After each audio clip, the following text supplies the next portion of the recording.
Yo, what is up, fam? How you doing? Hello. Welcome to another episode of a deep dive, and this time we are deep diving on Bard, so our wonderful songstress or a word vomit character. yeah, Bard's one of my favorite characters in D&D, so I'm very curious on diving into this one because I haven't really For looked into it. Daggerheart, yeah. So let's go ahead and get started on it. For those that are new here, I should introduce myself. I'm J Mart. I'm Sassy Cat. We are a couple married content creator on where we've been streaming mostly TTRPGs lately. If you want to check out some of our other deep dives or our actual play, which is starting on Mondays, make sure you like, comment, and subscribe. It all goes a long way, and we really appreciate it. Yep. So to get started, let's go ahead and read their domains, which is Grace and Codex, which I haven't actually read any of these two domains yet of all the deep dives we've done so far. So I guess Grace is the domain of charisma.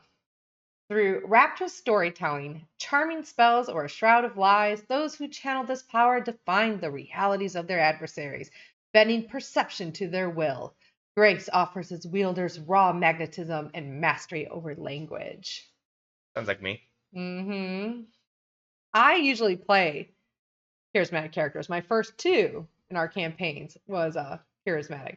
Then I decided... Even though your second one was more just because you rolled insane. I did roll insane for that one. But for Daggerheart, I am definitely not charismatic. I'm playing a character that is -1 knowledge. The presence, I think I'm at 0. I don't know. She's going to be a brute force guardian.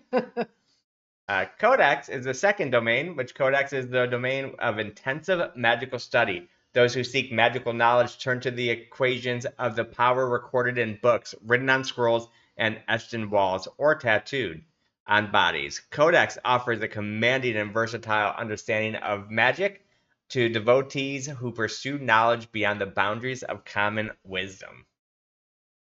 So it looks like your starting evasion starts at 10, which is actually one of the higher ones we've seen, right? It's like it definitely seems like the middle ground. They're not on the low end. Okay, and then your starting hit points. That seems a little on the low end. 5. That is really low. Now I can kind of understand how in Age of Umbra she's going down so much. Yeah.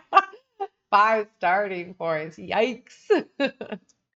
Let's see. So I want to go over their hope feature. Yeah. So make a scene. You can spend 3 hope to temporarily distract a target within close range, giving them a -2 penalty to their difficulty. Okay, so that's making it -2 to hit them. For them to hit us? I think it's for them. Let's see. So when you make an action roll, the roll will have a difficulty. Yeah.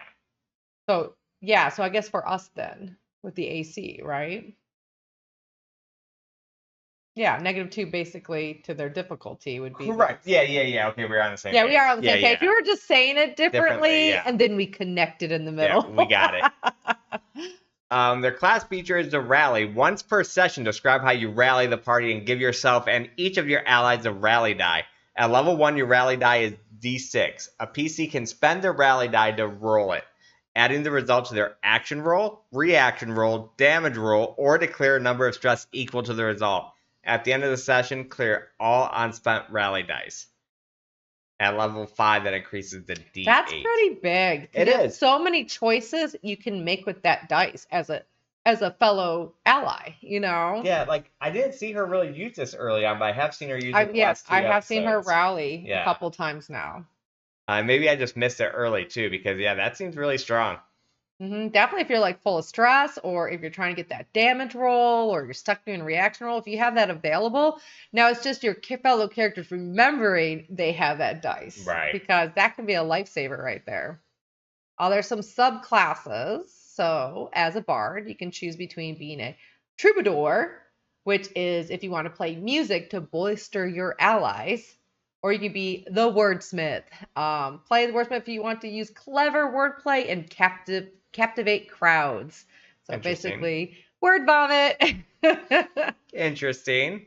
I could never play a bard. I'm not creative enough with like words to play a wordsmith. I feel like you would have to be really high vocabulary, all like that, articulate. And I just feel like a person could really have fun with that. This was never for me though. I'd rather be the one like Mayhem, rocking on the guitar. Yeah. Then you don't have to worry about actually portraying that in game because you're not really playing an instrument. But I feel like as a wordsmith, I would almost feel like I would need to portray that in game. Yeah, I feel that. I'm not smart enough. Their spellcast trait is presence, and of the troubadour, and the troubadour's foundation feature is gifted performer. Describe how you perform for others. You can play each song once per long rest. So you can do each of these. Oh, per long rest. Per long rest. You and your allies within close range clear a hit point. Okay. That's really nice. Make a target within close range temporarily vulnerable. And right. So during a long rest? No, you can perform one of these once per long rest. If you were fighting, correct, you could then do an epic song. Right. Okay. And you and your allies within close range gain a hope. So this, I haven't really seen this. So this maybe it's not her subclass. It seems like she was doing the music one, but maybe not. Yeah, I really don't feel like I've seen this. Because that seems pretty big for your foundation that seems feature. Huge. Yeah. Like clearing a hit point? You can clear with your relaxing song? Yeah. Get a hope? Yeah, it's pretty amazing.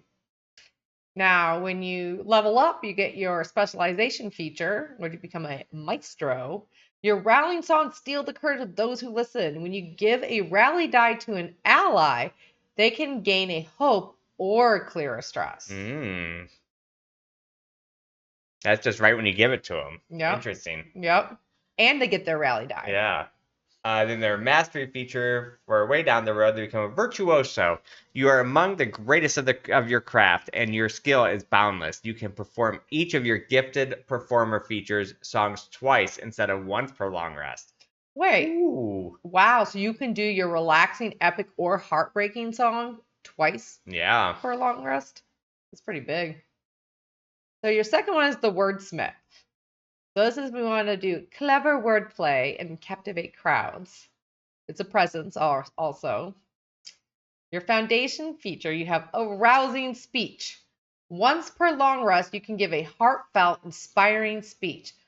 All allies within far range clear 2 stress. Okay. That's pretty big. Then you have the heart of a poet. After you make an action roll to impress, persuade, or offend someone, you can spend a hope to add a D4 to the roll. Okay, that's pretty good. Yeah, it gives you a bonus here. Specialization feature, when they level up to become eloquent. Your moving words boost morale. Once per session, when you encourage an ally, you can do one of the following. Allow them to find a mundane object or tool they need. Help an ally without spending hope, give them an additional downtime move during their next rest. Ooh, that's kind of big. That last one's actually really big. Yeah, because you only can pick and choose 2 downtime moves during a long rest. Yeah. And they would get 3, so they could literally clear stress, armor, and hope if they wanted to. Right. Now, what does it mean when you encourage an ally? Can you help an ally? Maybe that's what it means. If you guys know, you guys have done a good job with answering in chat. Yes. Help us out with that. Well, help an ally, I think I spend a hope to give you that D6 roll advantage. So I'm just thinking help an ally without spending hope. I don't have to spend hope. I can. Oh, maybe that's right. Okay. Then you would have a mastery feature, epic poetry. Your rally die increases to a D10.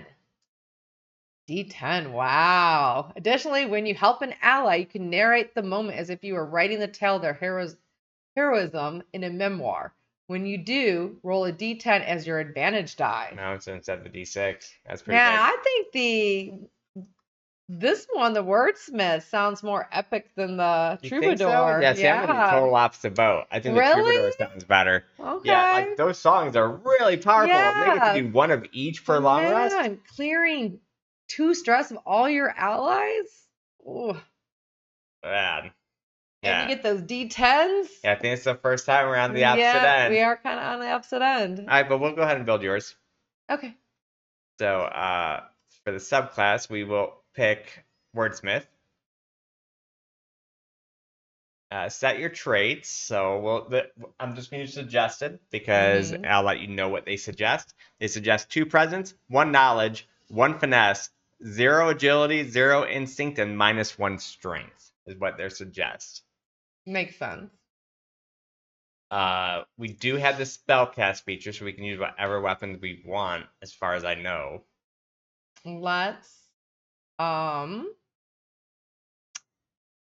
guess I would say for +1 finesse, so maybe a rapier,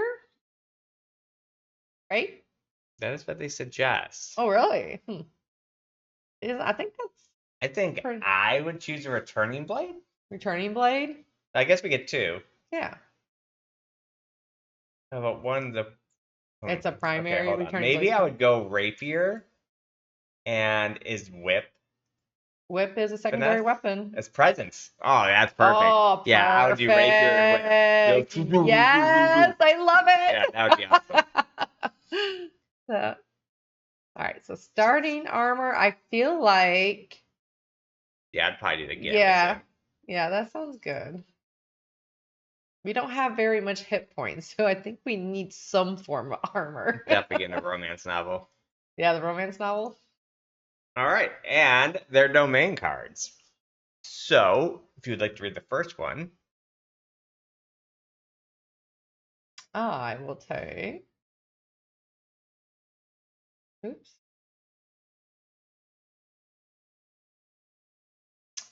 All right, so Book of Ava.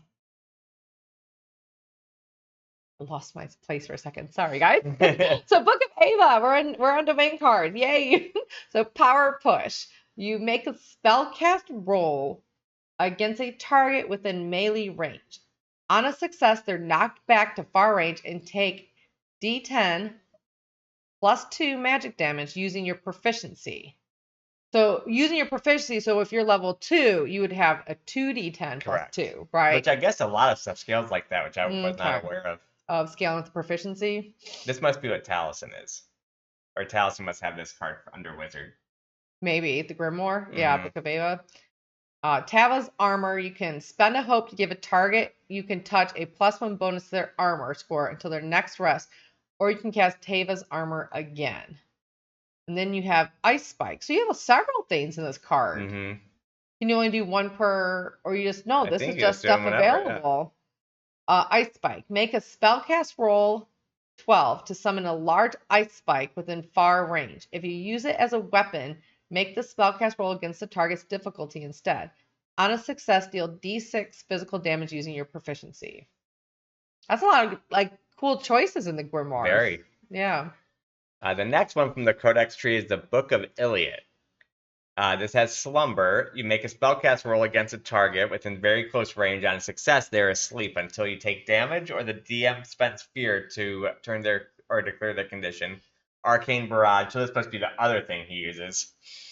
Once per rest, spend a number of hope and shoot magical projectiles that strike target of your choice within close range. Roll a d6 equal amount of times the hope you spent and deal that much damage.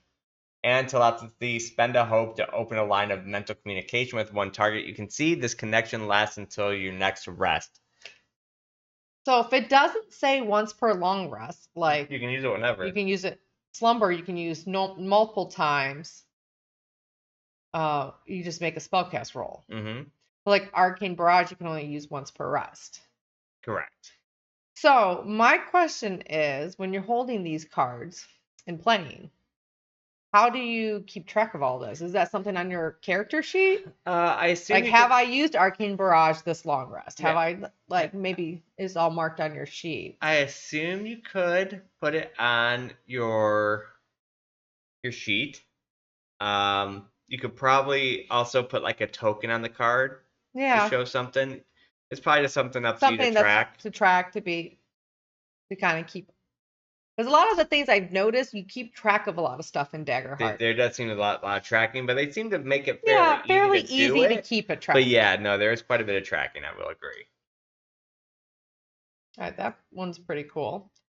So we have the Book of Tafar, I'm guessing? Yeah, and I think part of Codex. This is what Ashley Johnson uses, because I obviously use that Wild Flame, yeah. You make a spellcast roll against up to 3 adversaries within melee range. Target you succeed against take 2d6 magic damage and must mark a stress as flames erupt from your hand. Wait, targets you succeed against take 2d6 magic damage and must mark a stress. She's been marking a stress on herself. That sounds like the creatures, the adversaries mark a stress. Or am I just getting that mixed up? I don't know. I mean, I can't remember if she's been doing it or not, but no, it does definitely read like the adversary does that. The target you succeed against takes 2d6 magic damage and must mark a stress as flames erupt from your hand. Yeah, I would assume they take that. Yeah, I don't think that's been going that way on Age of Umbra. I'll have to rewatch that one battle. Pay attention. Because, I'm assuming this is one of the benefits of it because this doesn't scale with your proficiency. It's just 2d6. That you can mark a stress to up to 3 adversaries also to try to get them to that vulnerable stage. Yeah. Has Magic Hand. You can draw a magical hand with the same size and strength as your own within far range. This is pretty cool. Mm-hmm. Better than Mage Hand. And then we had Mysterious Mist. You make a spellcast roll 13 to cast a temporary thick fog that gathers in the stationary area within very close range.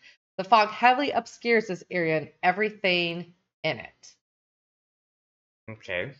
So the 2 on the right-hand corner of this card of Book Tafar, is that saying you have to mark something to use it? I'll have to look back on that. Maybe you could also help us in chat too. I think that is one of the things that because it's a level 1 if you card. Put it in the vault, and it will cost you 2 stress to pull it out. I think that's what that means. The stress marker. Yeah, I think that's what that means. Help us out. You can always verify it within the chat too. Yeah, would appreciate. All right, and from the Grace Tree, you could spend Depth Deceiver. You could spend a Hope to gain advantage on a roll to deceive or trick someone into believing a lie you tell them. And we have Enrapture, which is also from the Grace. Make a spellcast roll against a target within close range. On a success, they become temporarily enraptured. While enraptured, a target's attention is fixed on you, narrowing their field of view and drowning out any sound but your voice. Once per rest, on a success, you can mark a stress to force the enraptured target to mark a stress as well. Interesting, because that feels tanky. Feels like something a tank would want to do. Yeah. Interesting. Okay. It wasn't the tank, the Guardian domain trees too, I think. Grace? No. And then last is inspirational words. Your speech is imbued with power. After a long rest, place a number of tokens on this card equal to your presence. Like right now, it'd be +2. When you speak with an ally, you can spend a token from this card to give them one benefit of the following options. Your ally clears a stress, your ally clears a hit point, or your ally gains a hope. When you take the long rest, clear all unspent tokens. Wow, that's pretty big. It is. Like right now, I definitely know she's using Book of Typhar, but I don't know what else she's using. I don't know what the other one is. I swear I saw her in Rapture at one time. Okay. Yeah, inspirational word seems great. I think if I Do you have to pick one codex and one grace, or can you have 2 whatever. codex? Or you pick any 2? Yeah. Okay. I think I would pick. By the way, I like to play. I'd probably pick Book of Iliad. Oh, see, I would have gone Ava. Okay, Iliad did what? Iliad did the. Yeah, because I like playing bards as like a CC buffer. Yeah, I see. Yeah. So I'd want Arcane like barrage and stuff. like that. We'll go with that. And I'd probably take inspirational words. I agree with that. That's huge. Definitely, if you're getting close to a lot of your party members being wiped out, you can really save somebody's life with that. 100%. And I think that does it for the our bard. It seems actually really interesting, the bard. Yeah, it seems a little cooler than I thought it would be. I would definitely play this personally, not as a damage dealer. I would use it as a buffer and I always play bard as a support character. Yeah, I'd be sleeping people. I'd be. I would be giving my allies and I would probably boosts do it like I'm playing them a song and putting them to sleep, like a lullaby. Yeah. And then I would. Maybe one day I need to climb out of my shell and play a wordsmith. Be wordy. Be wordy? Yeah. Is that a word? It's going to be my bard's word. My bard, when I create my bard, will have her own language. That's how smart she is. Oh, wait. I just realized. I don't know if every class can do this, but a bard has 3 things they can take. I noticed that. That's why that was taking me a second to join you with the domain cards. I was like, oh, I get more options. But it won't let me take. Yeah, that's why I was stuck. I'm confuzzled. See, that would be part of my wordsmith bard. Maybe it's just this. Wordy and confuzzled. Oh my god, I'm making a bard that just speaks her own language. Are you changing already from Guardian? No, I'm playing a Guardian in this upcoming campaign. Then decide what you carry your spells in. Okay, so maybe that's just what the third out thing is. But if you have enjoyed and you want other deep dives, check out our channel, as plenty of them. Yes. Also, make sure you like, comment, and subscribe. It goes a long way while we're trying to build this channel and bring all the Daggerheart news and everything to you. Excitement. And we are starting the Skyroot Saga. So make sure you check us out on Mondays starting at 5 p.m. Eastern Time. I can't wait. Me too. So, we'll check you guys in the next video. Peace. Peace. Bye, guys.